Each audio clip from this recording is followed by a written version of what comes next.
Hocam. Efendim abi. Çekimi kapat. Artistlik yapma. Çık. Çık. Ben müdür yardımcısıyım. Çık dışarıya.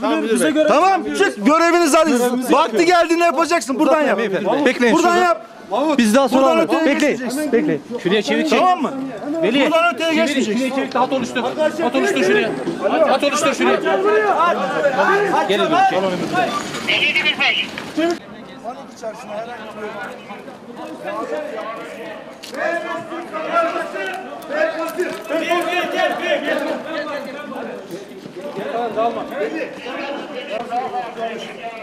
Pozitif. Sayın Valimiz geldi efendim. Hoş geldin Sayın Valim.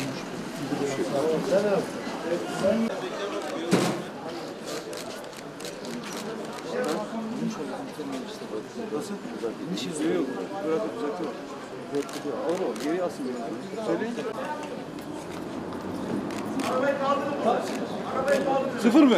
Sıfır. Geç.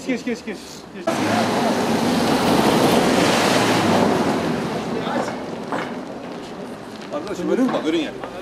Arkadaşlar, görevli olmayanlardan her üniteden kan lazım.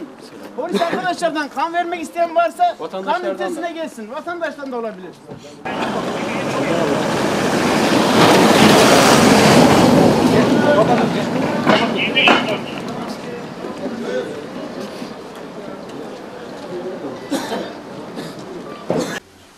Trafik kontrol noktamıza yapılan bir tacizden dolayı oraya intikal etmeye çalışan şu Atlant'ın yapmış olduğu kazada 5 tane arkadaşımızın ikisi şehit oldu, 3'ü de yaralandı. Şu anda yaralıların tedavisi devam ediyor. Herhangi bir çatışma, terörist unsurlarla bir karşılaşma söz konusu değil.